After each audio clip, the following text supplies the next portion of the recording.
Yo, what up, what up? For HYPEBEAST Radio, this is Manny, and this is Soundcheck, a show that looks to discover the origin story of your favorite artists and major players in the music industry. We ask the questions that you always wanted to get answered, and you never know who may pop by. Don't forget, we will very soon be separating the 3 shows on Hype Radio, so you will have to go and individually subscribe to the shows you want to listen to. Search and subscribe right now to the HBR show, Business of Hype, and Soundcheck on HYPEBEAST Radio or Hype Radio to keep listening. Do it now so you don't miss any episodes. Okay, let's get into this week's episode. For the newest episode, we talked to ALLBLACK and Kenny Beats, who recently teamed up to release 2-Minute Drills EP. Together, they talk about their unusual paths to get to the success they are at now, how to make a true collab project, and so much more. Welcome to Soundcheck.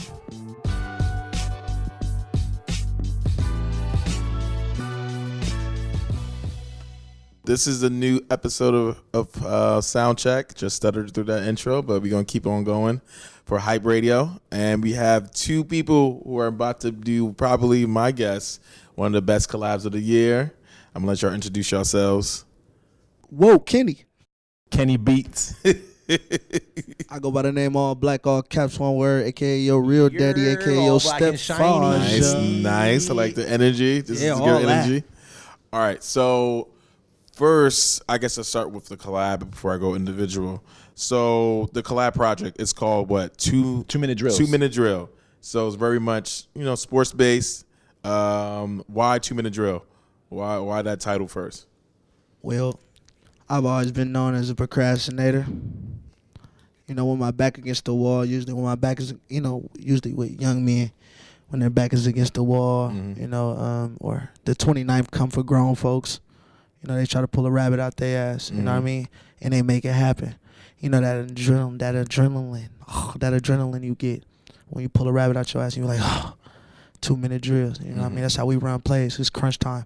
When we get down at that time, it's crunch time. Black will say a lot of things to you via sports metaphors and via a lot of other metaphors where he's saying a lot of other things to you. Tell him, Kenny. And 2-Minute Drills was like a mantra at first because we was coming in there. We was literally making 2-minute plus, like around 2-minute songs. And they were very like sports themed technically if you listen to them, but they really talking about a whole lot of other things. And then Black slowly started opening me up to his world and what all this slang really means and what a 2-minute drill really is. And when he say that, like when it's the 29th and you got rent coming up and you really need to make sure like everything is above board and on top and you got a couple days to make that shit happen, that's a drill. It's a 2-minute drill. And it's light as like, oh, they're talking about football, they're talking about working really hard, but it's like, nah. Yeah. A 2-minute drill is like not something funny or like something light. When you get that motherfucking money order in, on time, and you turn it into your landlord on time, and you like, go 2-minute drill. 2-minute drill. Hello? 2-minute dancing. I'm a huge sports fan, so I pretty much grew up in sports. So like I use sports analogies just about in life and be like, all right, you need to look, it's down 2. We need to make this happen. We got 5 seconds left, such and such. So when I saw it, I was like, ooh, I like this because I totally got it. All right, 2 minutes. You got 2 minutes to make water into wine, essentially. Actual. And so I guess one, how did the project come together? And first start off, how did y'all meet? Like when did y'all first meet?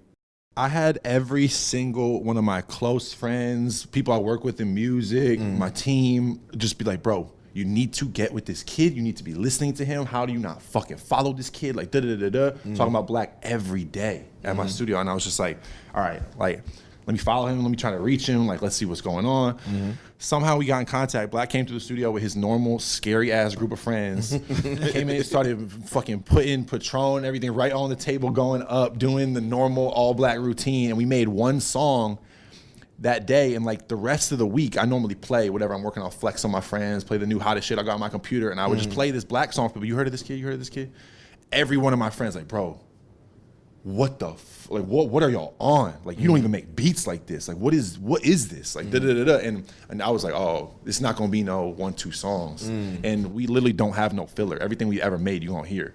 So from the day we met till now, we just been doing the same routine pretty much, plus or minus a couple extra dinners, a couple extra videos, this and that. But we really just in the fucking gym, 2-minute drills. I knew it was weird when I pulled up with a size XL T-shirt on, crew neck, not giving a fuck. They like, yeah, we about to go meet this dude named Kenny Beats. Nice. I'm like, for sure. You know, every time Roller, my manager always tell me like, you know, we got this, and that. If I don't know nothing about it, he's like, yeah, you gonna be good. I know it's something that's gonna count. You know what I mean? If he not giving me full detail, I know it's something that count. Like, period. All I do is chew and swallow. So we pulled up, and he made this beat, and he said he ain't never made nothing like it before. I'm like, man, he pump faking. He probably just trying to be cool with me. When I double back the next time and I seen he really didn't give a flying fuck, he was hitting bongs and blowing it in people's face and shit, I was like, yeah, it's a play. Let's do it. And it's just me and him. After that, it was just me and him in the booth. Like, I definitely like that because, well, I definitely want to ask because does that feeling happen a lot in music? Because I feel like there's sometimes people say, they're like, we about to do a collaborative album, and it'd be like, it just doesn't feel like a mesh of the two worlds, you know? Totally. It's just like very much like, y'all probably just made a couple of songs and just like, fuck it, let's get this check. But then there's our collaborative albums like, for example, the Gibbs, Alchemist, and Currency tape. Fire. Like, fire. And it sounded like perfect symmetry. And I guess was that like that for y'all? But just like, yo, this is different. I mean, we didn't, like, I understood Black's music enough from having listened to like a tape and a half and watching all his YouTube videos and then the weeks coming up to the session. So I don't work with anybody I'm not excited about. You know what I mean? Whether it's for the first time or someone I've been a fan of for a long time, it's like I only want to be in the room with someone where I know, because there's no cost in studio time. We ain't worried about no beat price. We ain't worried about nothing to do with anything but making fire. So if I'm bringing someone through, I just want to be dumb excited that whole time. I want to know that like every second that's going by, every little minute wasted or whatever is worth it. You know what I mean? And like from the second we started working, it was just the energy surrounding the project, surrounding Black and his career, surrounding just the music we're making that's different for both of us. Like, it's incomparable to all the other things I'm working on. And like, I always tell people, if you've ever known me from anything else or anything I've ever worked on and trust my taste, like, this is what I'm paying attention to. This is what I'm listening to. And like, I think you feel like, oh, I got good collaborators. I know a studio I could go to. I know a couple producers who do their thing. But until you get in the room with somebody and it's like, oh, this how it's supposed to be. Yeah. Like, you supposed to be pushing each other and competitive and on each other's ass and like not letting little shit slip because it's easy. You know what I mean? It's like, once you get in a room and you start holding each other to that standard, shit change and the music change and the momentum around the music change and all those kinds of things. And I think Black and I both felt that mutually. Tell them, Kenny, let they ass know. You can hear it in my voice, bro. Like, we're not playing no games. Like, we really went in there and were like, how are we gonna elevate this? Yeah. If you heard Canadian Goose on YouTube, you think, oh, this kid hard. Like, how are we gonna show everybody who has no reference point for this music or what's going on in this part of the country or what he's listening to or what his friends are like, how are we gonna explain this to people who don't get it? And I think 2 Minute Drills is the bridge between. Tell me you're not ready to make a project with him right now. Yeah. Tell me you don't got you turned up. I need this. What I need the this. fuck? I'm in there like, man, what the fuck you gonna do when that pressure on? I need the album to drop like right now. I need to hear this. For real. But It's that serious. But then, so also as an artist, can y'all hear when they're like, oh, y'all just put out some songs together to get a check? When you hear other collaborative stuff. Oh, hell yeah. I can. I can, honestly. You can see it. You can feel it. Yeah. Because somebody, you could tell he gave him a big-ass beat package, and he just went, okay, give me 4 out of that. I'm going to take 2 just in case. I'm going to get them 2 to my partner. And I'm going to run up on these because these are the ones that slap the hardest. I'm talking about his verses to sitting there and he's going doom, doom, shh, doom, shh, shh, shh, shh, doom. I'm going, ooh. Mambo's fire. It's lit. Yeah. I don't even know what the fuck going on. By I say, 10 minutes later, all you hear doom, doom, doom, doom, doom, doom, shh, shh, shh. I'm like, okay, yeah, it's over. Yeah. You know what I mean? And then you go into, you write the whole song and then you go in the booth. And then he has you going bar for bar for bar for bar. 4 times each bar. So I'm talking about he's reciting, he's telling me how to do it. He's giving me examples and I'm going, what the fuck? Damn, I should have been saying it like that. And then it just sound like I'm just suplexing. Kurt Angle slamming every single bar like that. With demon shit. Yeah. And you gonna come out feeling like a savage. You're gonna feel like everything you ever made was boo. Yeah. And that's like, because you know what's crazy? Because the two open conversations right now that I see that's happening recently is that producers versus beat makers, and also MCs versus, I guess, rappers. Like the MC, that's the person who's like, no, I need you in the, I need whoever I'm working with to be in there. Facts. This is the process. While a producer is like, oh no, I'm not just gonna send you a beat. That's the easy step. I need to make this. We need to figure this out. And so it seems like that's what happened. Yeah, I've never done it before. Like I've been with David. Shout out DTB, David Teal. I've been with him, and he's made the beats in my face. But for someone to go bar for bar for bar and really give a fuck, it's like, okay, even if you don't give a fuck, my name on this shit. Period. So you can play ass grab all you want to. My name is on this shit.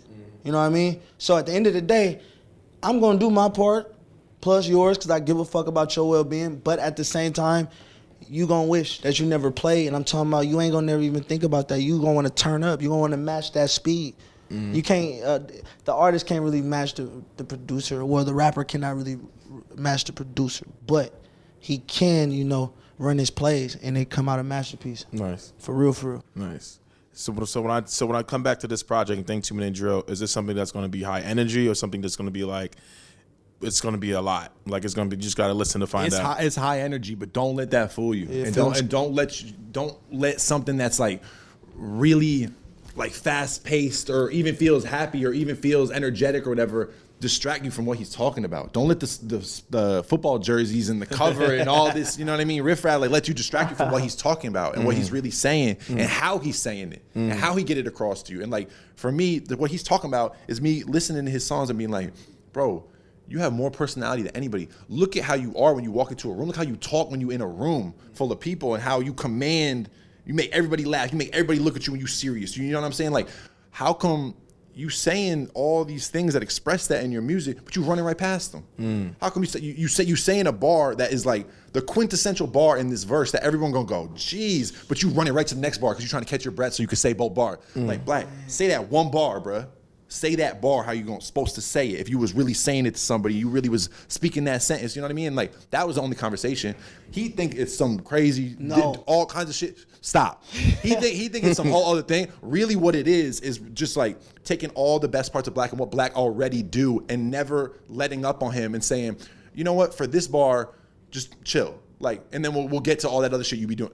Every bar need to feel like you, every second of this project. And that's why when it's a 2-minute song, like, throughout the entire thing, there's no let-ups because this whole project, we only have so much time to get all this shit across. You know what I'm saying? And it's like, I can't stand for any piece of the beat or the mix or what he's talking about or how he said it or anything to lose your attention for 1 second. You know what I'm saying? Like, for any listener who's like got 2-minute drills on in the background and at a party, or they kicking, they drinking Patrendi, whatever you're doing, and then all of a sudden it's gonna be certain things he says, certain ad-libs that bring you back into listening to it. Like, wait, what he just say? The ad-libs. That take you back in. The casual listener gonna hear him say a certain thing, and that's gonna be, wait, oh, no, bring that, no, I gotta hear that. You know what I'm saying? Like, you can't casually listen to 2-minute drills because there's so much going by you can't blink. And that was the point. It was the high intensity. Feel like a football game. You about to get your head smashed. Feel like a lot of other street shit too is what he's really talking about. You about to get your head smashed in.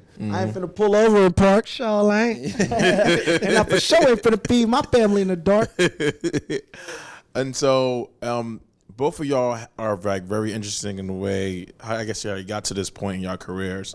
You both did like, y'all both got successful. Y'all both became successful going through different ways, like taking the different path. And please interject because I guess I'm going to be talking to both of y'all individually, but please interject. Kenny, now you started off producing in hip hop. You made props. You was like pretty much you were making beats. I read like you was internet Johnny Shipes, RCA, I think J Records. While doing that, you're producing for artists like SZA. You started making stuff with TDE. You started making stuff for like a lot of dope at the time underground artists. But then you started getting checks. You started getting checks when you started DJing for EDM. Now, I just want to, how did that jump happen? I guess it's out of necessity, just like, oh shit, I'm just getting more money than I'm supposed to get. But I also feel like just take me to that time when you made that turn. Now, when we sitting here talking about me and Black's project, talking about shit I'm working on now, it's real easy to say, oh yeah, I only focus on the music I really care about, and I don't bring people to the studio worry about money or any of those things. I only work on what's authentic to me and what I want people to hear. That's fortunate. I'm fortunate to be in a situation now where I can be picky and I can say, this is the music I want to work on. I want to spend 3 months on 2-minute drills and fuck everything else. I don't care about the bread. I know what this is worth. When I was younger, I was not in that position, bro. 100%. Like, I was doing beats. I had done a beat for Kendrick, for Dom Kennedy, for Schoolboy Q, for Mac Miller, all this different shit. Bro, I was getting $1,000, $1,200, right? In a shitty ass contract. And I had never heard of no manager, lawyer, business manager, agent, nothing like that. No concept. Someone sent me, you about to be with this rapper, you're gonna be on blogs tomorrow. Sign this, bro. Here's $1,000. I'm selling weed, fuck yeah. $1,000 for a beat. All my friends go see this on my Facebook. I'm lit. I started doing whatever when I was making rap the first time. When I got introduced to DJing and to that whole world, I had never been to a rave, a festival, anything to do with EDM music. I didn't know anything about it. But people started showing me there were similarities between the weird rap shit I was making and this new wave of like electronic music. Bro, in 6 months, I had a manager, I had an agent, I was getting flown out. I could help my family. I could pay my rent off music. You know what I'm saying? Like, I've been doing music my whole life. I played guitar since I was 7 years old. I went to school for music. I did everything you can do to do music, but it wasn't until I started doing the DJ shit I could pay bills. I did it for a couple of years and then realized, like, I don't want to be known for this music. I want to be known for music I really care about. Yeah. That's why we're here having the conversation we are today, because the only music I've made for the last 1.5 to 2 years is music I truly care about. And the checks can follow. And that's what I try to preach to people now is like, if you got to pay rent, bro, I can't tell you how to pay your rent and I can't tell you how not to pay your rent. But I will tell you, I had $1,000 in my bank account at the beginning of last year from some family shit, some business shit, some other bullshit, just life shit. I'm gonna buy my mom whatever the fuck she wants coming on this Christmas. You know what I'm saying? It's been 1 year of making the music I really care about, working with people like ALLBLACK, working with people that I really know how it's gonna feel when you hear it. That was the transition. I had to get back to that. Yeah. But I don't knock anybody for doing some shit in music to get their rent paid because you love music and you want to do music. So, like, my path, Black's path, anybody's path, like, as long as what it leads you to is making what you really care about and following your gut, I'm happy for you. Yeah.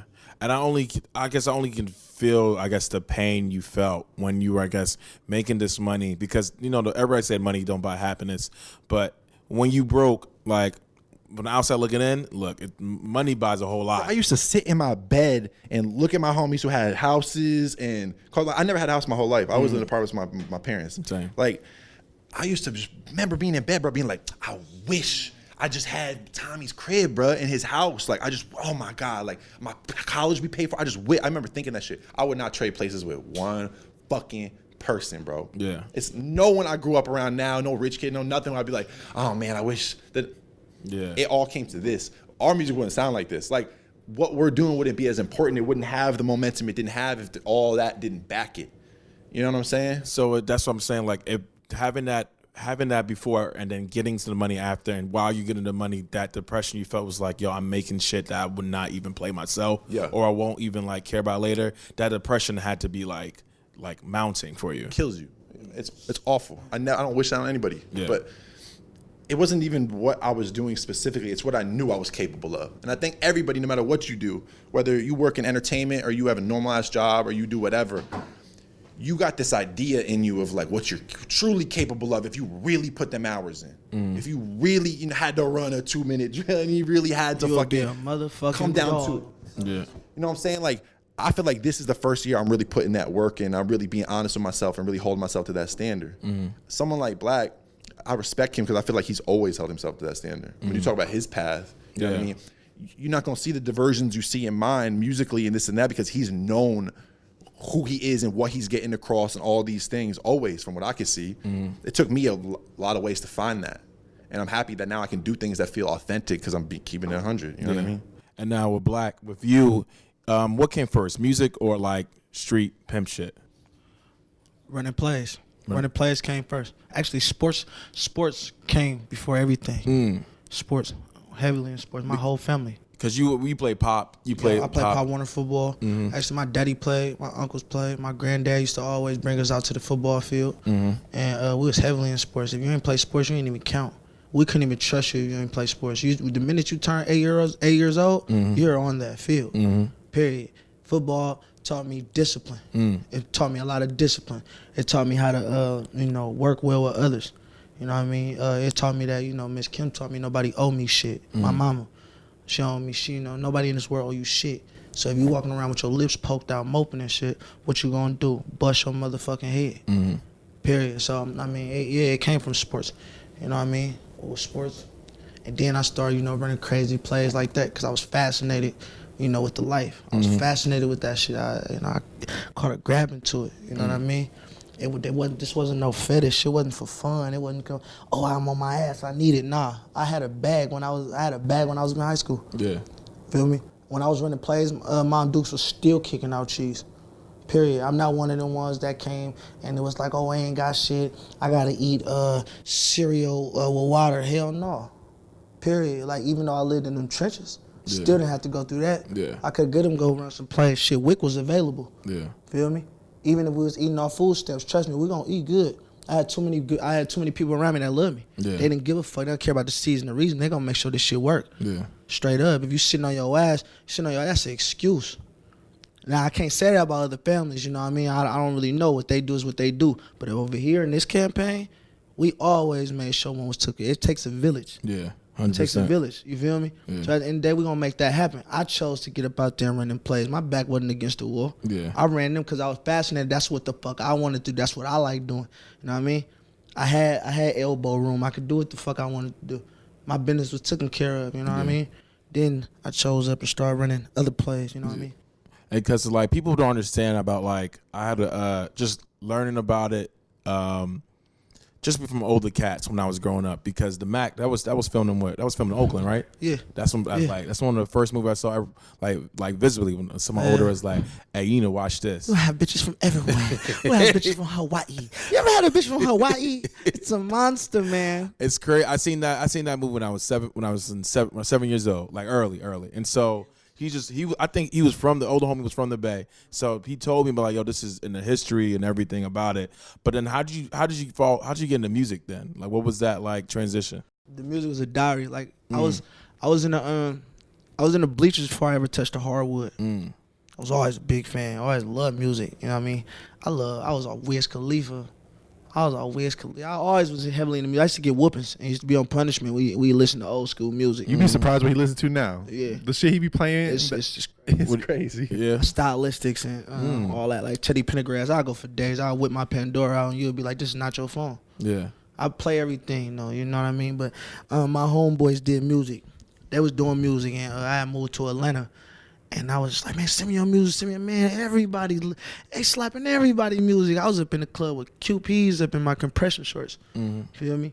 Like, man, come on, man. I can get a DJ, nigga, 2 grams. They gonna slap your shit. I'm telling you, all I gotta do is record it and drop y'all shit and play in the land.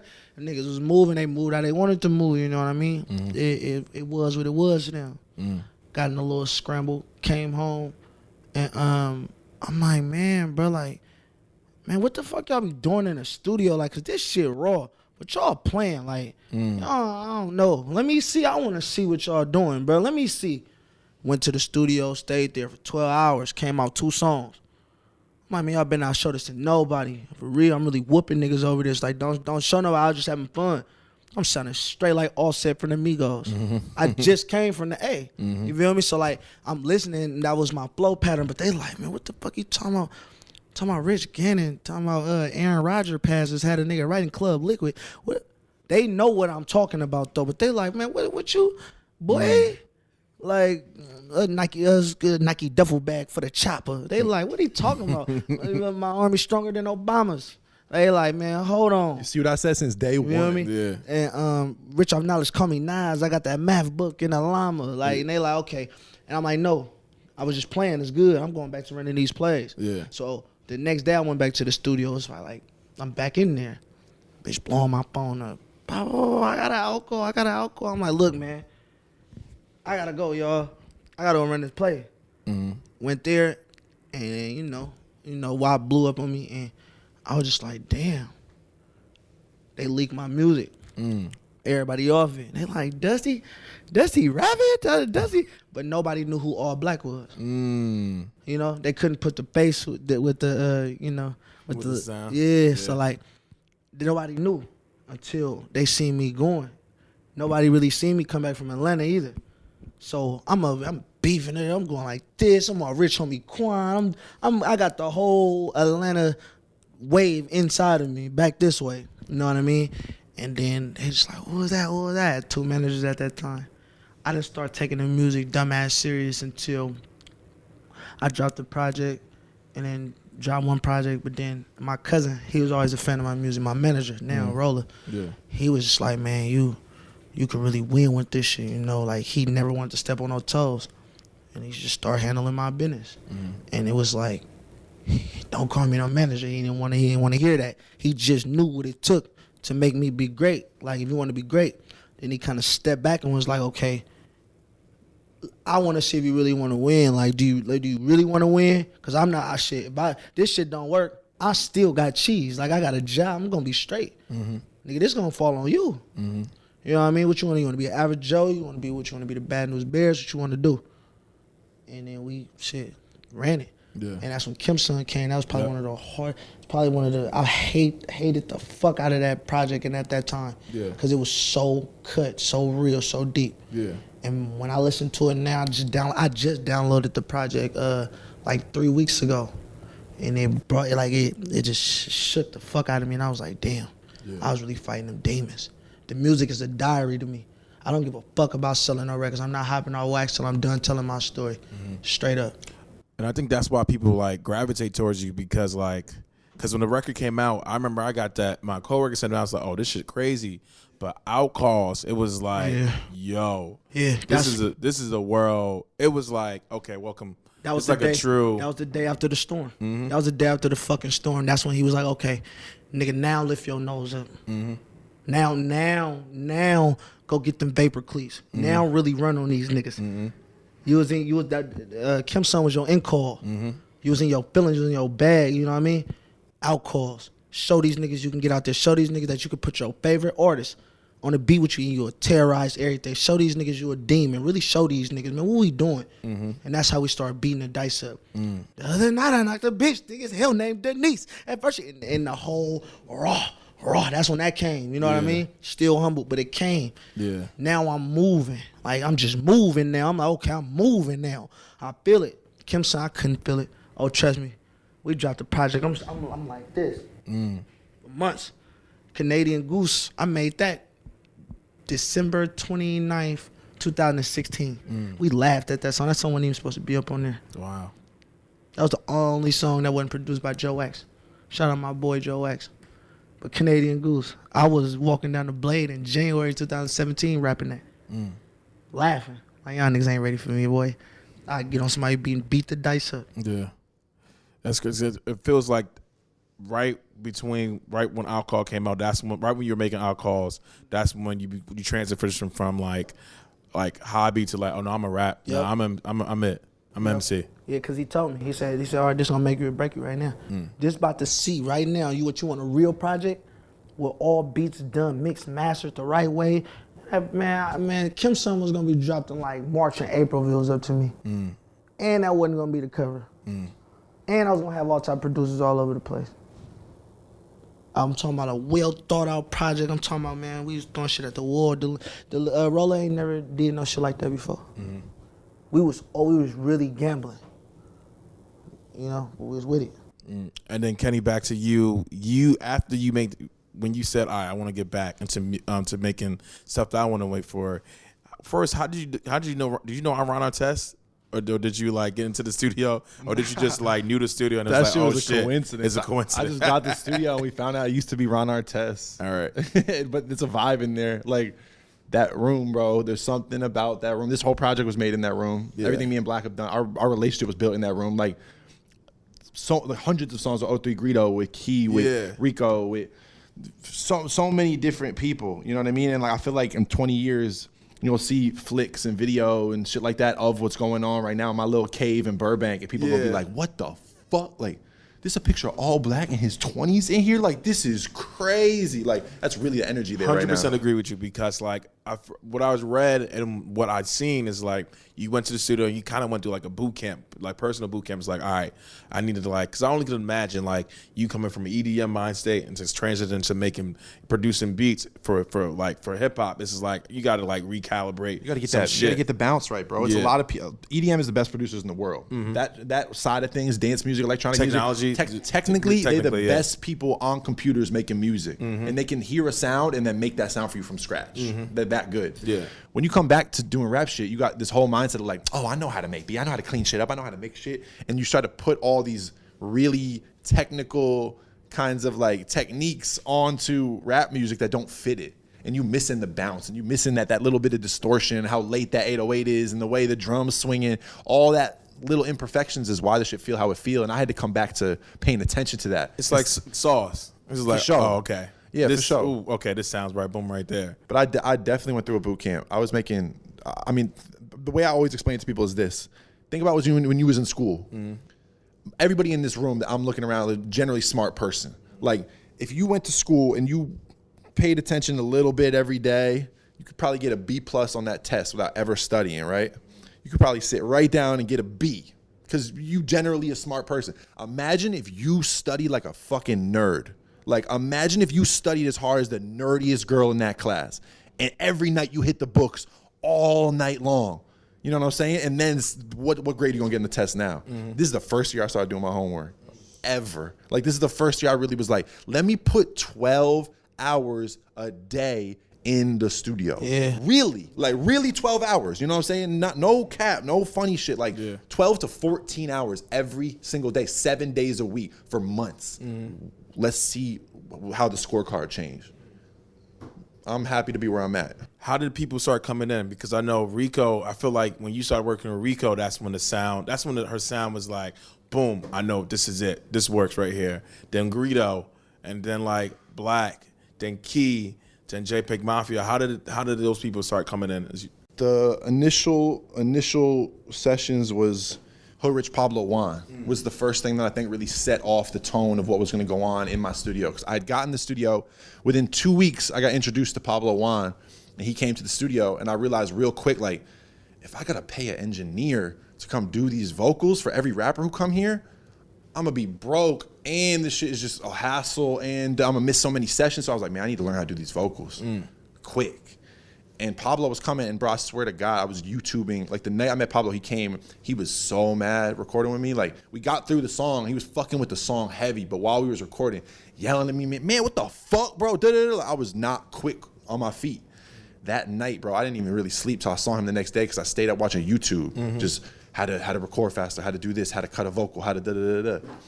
They only see me be fast as shit on the computer. Black and Roland, they see me on the computer and it's just boom, boom, boom, boom. Oh, you want it like this? Boom, boom, boom. It's like now, it's like, I feel like AI. Like, this shit is a part of me. We want to be great. But before, it wasn't like that a year ago. And Pablo would come in and like, I would, every night when he would leave, I would study on how to get faster and how to do more shit. And I did that whole project myself, mixed, recorded it, produced it. And that came out, and that was right before he signed to Gucci. And like in Atlanta in July of 2017, Pablo Juan was your rapper's favorite rapper. But Gunna hadn't even blasted off like that yet. You know what I mean? Like, Pablo was really who people were checking for like that. And the fact that he came to LA and did a project with this lanky ass white kid who no one had seen rap beats from in years was weird. And when it came out, it was like, what is this? And for a lot of ATL people, a lot of Pablo fans, they were like, this sound like it's dressed up. It sound like a white kid made the beats. This sound like da-da-da-da.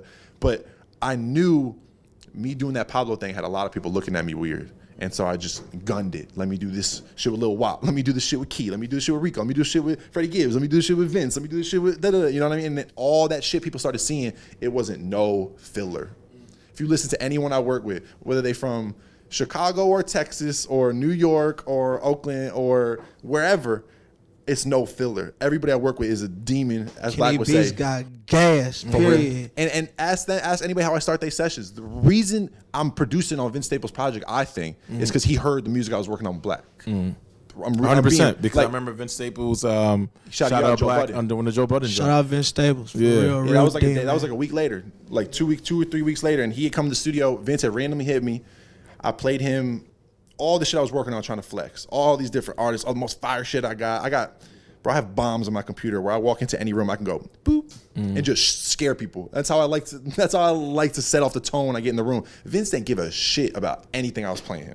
Looking at his watch, looking at his phone, did not care. I put on some shit from 2 Minute Drills when it was like 2 or 3 songs into it, grab his boy, and I'm not even using this to make this conversation full circle. This is really just what happened. Yeah. And he was explaining to me shit that Black was saying. Because he be saying so much shit. He be coming out here and be like, do you know what I'm talking about? When I say and the horchata the 22nd ways, what I mean is it's this store in the city that everybody be knowing. You don't know who Dude Dangle is from Detroit? Like, he be explaining shit to me. I'm like, bro, no, I don't know. That's the roll of blood. But Vince Stables came in and be like, you know what Black's talking about? You know, and he got excited about what we were working on. And then that started a conversation with me and him. And look what happened there. You know what I'm saying? Like, but it really, this whole year has just been about like, let me get all these people who I really believe in, wherever they're from.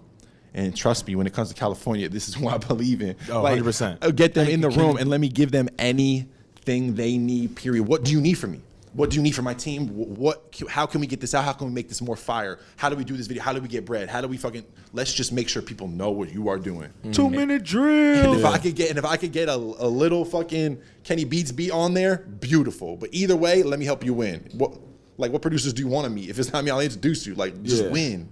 I'm actually really pumped up right now. I got to hear this, but Black, like, you honestly, like, I think Kenny said it, like, out of the West, especially out of the Bay, like, as far as people who are more excited to listen to, you're definitely one of the people just like, yo. Thank you, pimp.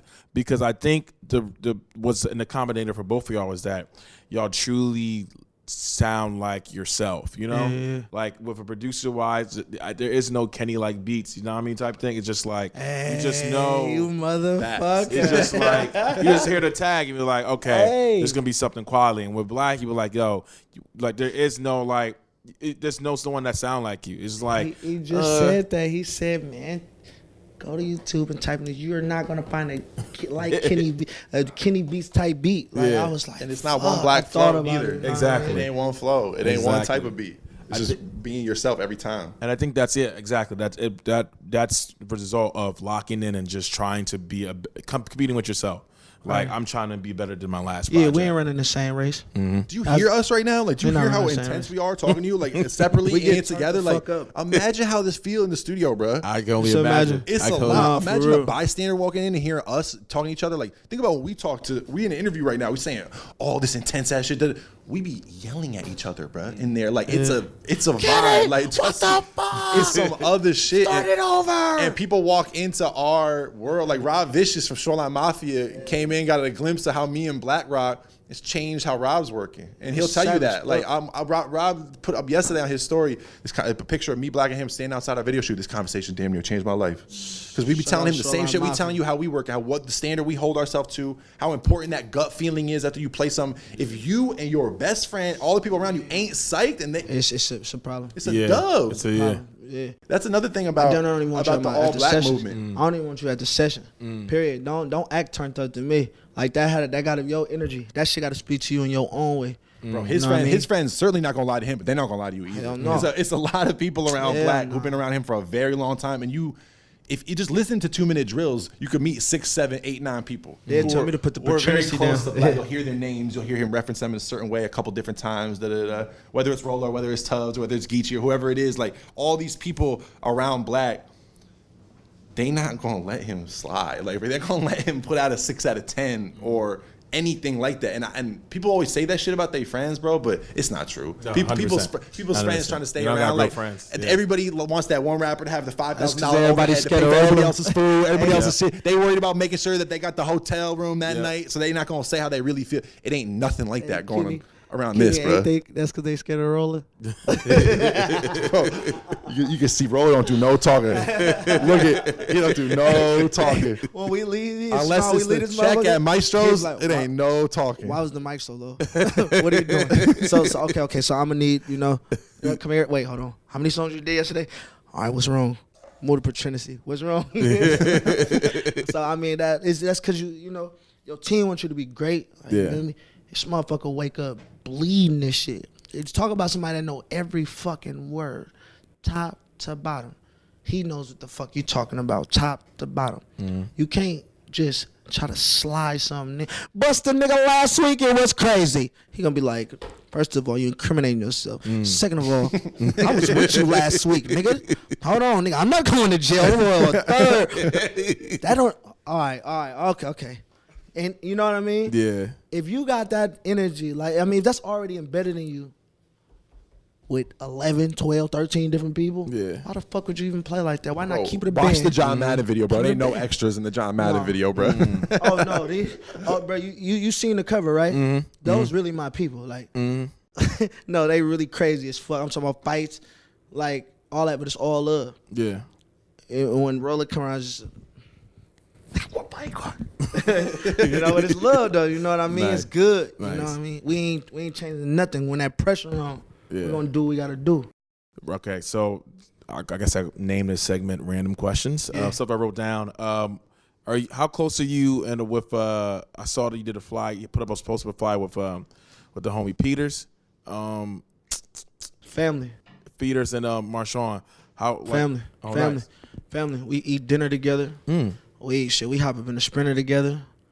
We ghost ride the go-kart together. We do this. Oakland, you ain't getting past nothing in Oakland. Period. Straight up. Everybody in Oakland, you see Marshawn in his interviews. You see Marcus in his interviews. Yeah. You know what I mean? You see who you see Andre Ward in his interviews. Yeah. Demons. Everybody is them. Like we really kick it. We don't gotta do all that extra shit. Cameras ain't gotta be around. We go bowl together. Nice. We do everything. We really literally do everything together. That's my family, man. Shout out Beast Mode. Shout out Fam First. Yeah. Peters did like a funny ass interview. That was asking about his play, and that shit was he was like, "Tell Sean Payton." Mid interview was like, "First of all, I need you to back up a couple of feet," and I was like, "Yep, that."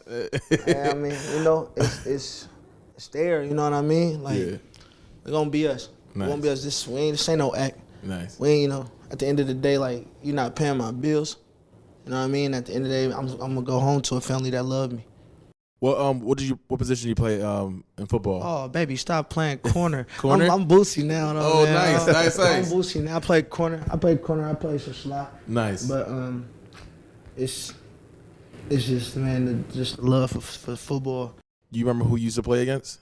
You talking about Pop Warner? Yeah, anywhere, like any field. Man, Richmond Steelers, we used to slide on them. He's still gonna say we wasn't better than the Berkeley Cougars, but San Leandro Crusaders was demons. Period. Shout out to the Oakland Dynamites. You know what I mean? High school, I played for Washington High School, Pinole Valley.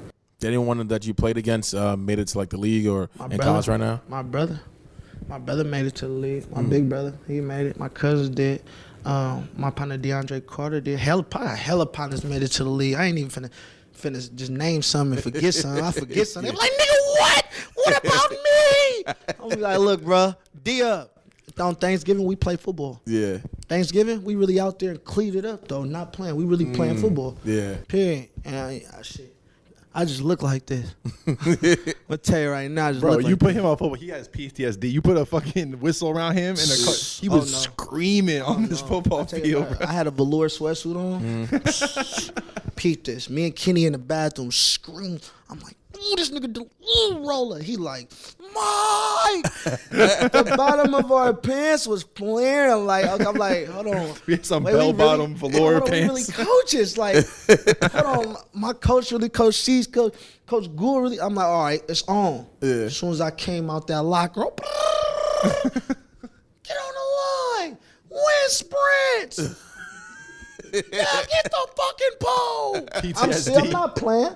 I'm not gonna play. Yeah. Nah, man, you want to be great? Yeah. Come on. We ain't going 6-2. Yeah. You got a favorite team, or do you just like anybody? Juice Man rocking with straight up. I was taught that early, man. My Raiders hurt my feelings. Yeah, man, because I really, even from like I'm not like I'm an NFL fan, but like I'm a Giants fan. So even just like watching NFL, it just felt weird. I was like, man, why are you taking the Raiders out of Oakland? Like I don't know, man. I just it's the. I don't know. That's just how I go. That's just how I go. Yeah. I'm rocking with the Rams though for sure. Yeah. I was rocking with the Chiefs last year. They going with the Rams. Now I'm rocking with the Rams, all them demons, and I'm just gonna keep going wherever Juice Man going. I'm going. LA gonna be crazy when they face each other. That's gonna be wild. Oh, it's gonna be funk season. It's still love though. It's gonna be funk season though, man. I'm gonna try to get the go-kart out there and swing it before I get dipped on my head. Yeah, man. Kenny, you were Greedo. Tell me, like, have free you 03. Yeah. Since he's been locked up, have you just talked to him at all? And it's like, what's his future plans, or just like music wise, anything you know of? I sent a letter to him. He spoke to me via someone else's letter. He sent Buddy a letter, and he said something on it. He's trying to help me get my phone set up so I could talk to him the right way. But I have all his JPEG and all his info on my Twitter. Also, you can go get it there. But yeah, I've spoken to him a little bit. I just sent him back, letting him know how much I still hear his music, how prevalent it is, how his label really is trying to push all these damn songs that he left them, and what their plans are, and from what I've heard, and just giving him any info I can. But yeah, that man changed my life, bro. I just feel honored to be a part of the music he was making and the legacy, and have gotten so much gain from him the time I did. And like, I don't think people really understand the gravity of the situation of making music with someone who's facing something like that, and being in the room with them every day, and then like going before a trial happens to when the trial happens to through the trial to right before, you know what I mean? They had to go into whatever. Like, we made 100+ songs, me and Greedo, and like some of the most important music of my whole life, bro. And I tell him that every time. I tell him every single time. He's heard it a million times, but I'm like, bro, I will listen to Conscience by you until the day I die. And it means so much to me, bro. And it means so much to so many people. And like, Black and Greedo had a really good relationship too. Like, Greedo would always talk about when he would go to Oakland, how Black would be the first person he'd see when he would touch, and da-da-da-da-da. And Greedo would go to Oakland by himself. Yeah. Alone. Literally alone. I met Greedo at the Pink Dolphin store. And actually, the suit he had on was the suit I was trying to get. Yeah, and the suit I had, he was trying to get. And later on that night, we linked up with Guap Dad 4000 up in his studio, and we made some gas. You on one of his biggest songs on Spotify. I don't know if you know that, but if you go look at like one of Greedo's top 5 on Spotify, it's that song with you and him is on there. The fuck is the name of it? Is Greedo featuring you? I can't remember the name. Oh, he was that boy a demon, bro. I ain't gonna lie. Like, I've been in the studio with him crazy. I just remember that black duffel. So, shout out to Greedo, man, for real. Shout out to all the LA artists doing their thing. Greedo man. dropped off 2,000 songs, so you're gonna be hearing Greedo. Trust me. I'm about to say, what was that like? I guess that week. So I wish I was at that show, that last show in LA. It was like what, June 15th? When he proposed? It was with Kenny. What's the homie's name? With Shoreline? Yeah, with Ron. With Ron. Yeah, with Ron. Yeah, when he proposed. Like, man, that show looked like it was something special. So I always wonder, like, what was that week leading up to that? Like, how many did he record? Because I know he was always recording. Bro, he had shit to get off his chest. This man had a lot to say. Like, yeah, not just in general as a person, but because he knew this was going to be what people are going to be hearing from him for a while, for whatever long that time period is going to be. But like, but you have to understand how many people were trying to get a piece of Greedo at that same time for whatever reason. Yeah. The biggest artists, the absolute biggest rappers were hitting him. I'd have to send opens to people, or people would come by the studio just to talk to him. And towards like July, like early August type shit, people be coming by and be like, "Hey, big bro, we got to get one." It's like, he was like, yeah, he was always gracious, always super cool dude with everybody, but like, he was really just focused on saying what he had to say. And it'd be a lot of nights. Your song hella fast. Like, yeah, me and him would be in there, and he'd be do 10 to 14 songs on the night, bro. And it'd be like 3, 4 a.m. and it was really no talking. Like, let me get off the shit off my chest. Let me come out of that shit fire. Let's keep going. And at the end of the night, maybe we play some shit back. Maybe we talk. Maybe he can give me some game and tell me about what's going on, whatever. But really, like, I was helping this man put his diary together. You know what I'm saying? A real way. And I hope, from what I hear and all these different things, that we'll see him a lot sooner than people think we'll see him. Yeah. But either way, trust me, this music's gonna make a fucking difference with this 03 Greedo shit. And honestly, you might hear some Black 03 Greedo shit, because we got a whole lot of things that he want to put some people on. Trust me. So. Shout out HYPEBEAST. You never know. And Kenny, you were also fortunate to I guess get some game from ASAP Yams, whose birthday was yesterday, who would have turned 30. Rest in peace, Yams. Rest in peace, Yams. What was that like working with him, and just like I guess it's, you know, soaking up of what he was teaching. To this day, I find out about people every couple of weeks who had not a couple texts with him, but relationship with him. And like artists I'm finding out about in 2017, 2018, like, oh nah, bro, Yam's been fucking me since I was in high school. Like his reach, and I don't feel like I was especially close to him or anything like that. I knew all the ASAP kids when all that shit was coming on, just because I was out here working the same way they was, and I got real cool with 12E, and I met Yams through 12E. But bro, Yams got me paid on songs that never came out. And I'm just one kid, you know what I mean, that he met in New York City, regardless of all the people across the whole country he was fucking with and influencing and changing their lives and making these connections for people. It's like, he's really one of the most important people in hip hop, in modern day hip hop, I think. When I was with Hunters, Bro, shout out Cisco. He touched so many fucking people in his time, bro. And it's like, for me, for it to be 2018 and for artists to tell me like, nah, bro, I met Yams when I was 17, 18, and they just starting to get their buzz right and their momentum right now. It's like, how tapped in could you have possibly been? Exactly. Man, I just felt, I'm trying to find the pictures, bro. I got all our DMs, all our texts, everything like that. I would never show nobody none of that shit. I think that shit corny, but I have a couple real funny ass pictures of me and Stevie. Brock Fetch took them. I'm trying to find them. I'm trying to get the picture when we was up at the Roxy and he was asleep up in the VIP off the juice. I ain't even know what the fuck juice was at that time. I'm like, why his face burnt like that? Like no bullshit. I'm like, why bro over there looking like that, stupid baked up? That's when Dash and Rich was in the building. Shout out to Dash. It was at the Roxy, man. Shout out Hunters, Cisco. Yeah. And I was his hype man for the night. I'm telling you, I ain't never seen nobody like these dudes in my life. And it was all from New York. ASAP Mob, Dash and Rich. Yams was up in the VIP, knocked out. Lady bring hella little Sprites, little small glasses of Sprites through. I ain't know what these niggas was doing. That's when niggas was smoking backwoods though. I'm like, damn. I remember Mac Dre was doing it in 04. He was rapping about it a long time ago. That wasn't really my tea. But just when he passed, you know, all respects. But when he passed, I was just like, damn, bro, really was a demon. Like, damn, I didn't know he was that turned up. Yeah. We still feeling his influence. Like when it was us, he was hella genius, hella cool. He was hella cool. Yeah. I didn't know, he was doing all that. Then when I started listening to the Marino Gang tapes and all the Big Payback, I'm like, damn, bro was really putting shit together. Yeah. So, long live bro. And then final thing we always ask if you can give advice to an artist or producer that's younger right now that's trying to figure themselves out. What would the one advice you would give them? I'm guessing you under 30 if I'm talking to you and you taking this advice from me. So what I'm gonna say to you is, for the rest of your life, bro, or miss, you always gonna have time to party. You always gonna have friends who are gonna be there for you. You always gonna be able to get some ass and go out and do your thing and experience shit. But right now is the only time you have to get ahead of the game at whatever you do and go as hard as you possibly can and set yourself up to be a legend. If you in your 20s, you in high school, you younger than that, like, get to work on whatever you're doing and whatever really matters to you. You know what I mean? Whether that be music and entertainment or food or the environment or whatever the fuck it is, bro. Like, just don't worry about all this extra shit and this social shit and this party shit and keeping up on Instagram and all this. Get to what you're doing. Because it took me a while to figure it out. And I'm so glad now that I got this clarity to know what I want to be doing 24/7. But I wish someone told me that as a kid. Yeah. And Black, what would be advice for you? Do not come to an all-black Kenny Beats 2-minute drills release party because it's gonna be patrinacy everywhere. I'm just playing. I'm joking.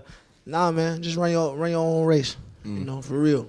Be you. If you meant that shit, stand by it. Run your own fucking race, man, and just hop in the game and run your plays. The minute it stop being fun, it's over with. So, run your plays, man. Be great. And do not take after the all-black diet, because I'm telling you, will meet the mud, man. Thank y'all, man. This is great. 2-minute drill. Thank you for fucking with me. I go by the name All Black, all caps, one word. Nice. Perfect.